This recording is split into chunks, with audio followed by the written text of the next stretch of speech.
ಮಂಡ್ಯ ಜಿಲ್ಲೆಯ ಶ್ರೀರಂಗಪಟ್ಟಣದ ಗಂಜಾಂನಲ್ಲಿ ಯುಜಿಡಿ ಸಮಸ್ಯೆ ಉಲ್ಬಣಗೊಂಡಿದ್ದು, ರೊಚ್ಚಿಗೆದ್ದ ಗ್ರಾಮಸ್ಥರು ನಿಮಿಷಾಂಬ ರಸ್ತೆಯನ್ನು ತಡೆದು ಪ್ರತಿಭಟನೆ ನಡೆಸಿದರು.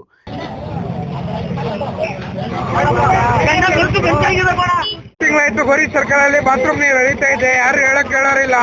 ಅಪ್ಪ ಅವ್ವ ಅಂತ ಓಟ್ ಕೇಳಕ್ ಬರ್ತಾರೆ. ಅಪರೂಪಕ್ಕೆ ಅಡ್ಡಿ ಎಲ್ಲ ಬಾತ್ರೂಮ್ ಎಲ್ಲ ಎಲ್ಲ ರೋಡೆಲ್ಲ ಬಂದಿದೆ. ನಿಶಾಂಬ ರೋಡು ಎಲ್ಲ ಡೈಲಿ 6 ತಿಂಗಳಿಂದ ಹೋಯ್ತೈತೆ. ಹೇಳಕ್ ಇಲ್ಲ. ಮುನ್ಸಿಪಾಲಿಟಿ ಹೇಳಿ ಸಾಕಾಯ್ತು. 7ನೇ ತಾರೀಕು ಮಾಡ್ತೀನಿ ಅಂದ್ರು, ಫೆಬ್ರವರಿ. ಈಗ ಬಂದವರೆಲ್ಲ ರೋಡ್ ಅಗ್ದಿ ಮಾಡಿಸ್ಬೇಕು. ಹೇಳಕ್ ಕೇಳೋರಿಲ್ವಾ? ಸ್ಟ್ರೈಕ್ ಮಾಡ್ತಾ ಇದೀವಿ ಎಲ್ಲ ಸೇರಿ ಊರವರೆಲ್ಲ.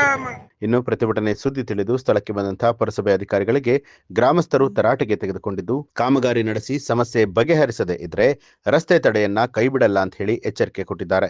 ಇನ್ನು ಗ್ರಾಮದ ನಿಮಿಷಾಂಬ ರಸ್ತೆ ತಡೆಯಿಂದಾಗಿ ಭಕ್ತರ ವಾಹನ ಓಡಾಟಕ್ಕೆ ಅಡಚಣೆ ಉಂಟಾಗಿ ವಾಹನ ಸವಾರರು ಪರದಾಟವನ್ನ ನಡೆಸುವಂತಾಯಿತು. ಇವತ್ತು ಸೇರಿ ರಸ್ತೆನೇ ಅಡ್ಡಿ ಹಾಕಿದೀವಿ. ನಿಮಿಷಾಂಬ ರೋಡು ಇವ್ರು ಬಂದು ರೆಡಿ ಮಾಡೋವರೆಗೂ ರಸ್ತೆನೇ ಬಿಡಲ್ಲ. ಊರಿನ ಜನ ಎಲ್ಲ ಸೇರಿದೀವಿ. ಎಷ್ಟಲ್ಲಿ ಪುರಸಭೆಗೆ ಮನವಿ ಕೊಟ್ಟಿದೀವಿ. ಎಷ್ಟಲ್ಲಿ ಮನವಿ ಕೊಟ್ಟರು ಇವ್ರು ಏನು ಕುಡಿದು ನೀರು ಅಳ್ಳಾರ್ದಂಗೆ ಇರ್ತಾರೆ. ಪುರಸಭೆನಲ್ಲಿ ಒಂದು ದಿನನೂ ಬಂದಿಲ್ಲ ಇವರು. ಇವತ್ತು ಊರಿನ ಜನ ಎಲ್ಲ ಸೇರಿ ಅಡ್ಡೆ ಹಾಕಿದ್ಮೇಲೆ ಇವತ್ತು ಓಡ್ ಬಂದವ್ರೆ, ತಕೊಂಡ್ ಬಂದವ್ರೆ. ಕ್ಯಾಂಟ್ರು ಬರೀ ಇದೊಂದು ಯಾವ್ದೋ ಕೆಟ್ಟ ನಿಂತಿರೋ ತಗೋಬೋದಾರಂತೆ. ಕಿತ್ತೋಗೈತೆ ಅಂತಾರೆ. ಈಗ ಬರೀ ಒಂದಷ್ಟು ದೂರ ಇದ್ ಮಾಡ್ತಾರೆ, ಮತ್ತೆ ಇದ್ ನಾಳೆ ಅದೇ ತುಂಬ್ಕೋತದೆ. ಈ ತರ 3-4 ಸತಿ ನಾವು ಮಾಡ್ಸಿದ್ರು ಇದು ರೆಡಿ ಆಗಿಲ್ಲ. ಈಗ JCB ತರಿಸಿ ಏನ್ ಫುಲ್ ಕ್ಲೀನ್ ಆಗಿ ಕೆಲಸ ಮಾಡ್ತಾವ್ರಿಗೆ ನಾವು ರಸ್ತೆನೆ ಬಿಡಲ್ಲ ಅಂತ ಅಡ್ಡೆ ಹಾಕಿದ್ವಿ ಊರಿನ ಜನ ಎಲ್ಲ. ಅಭಿಷೇಕ ಗಂಜಾಮು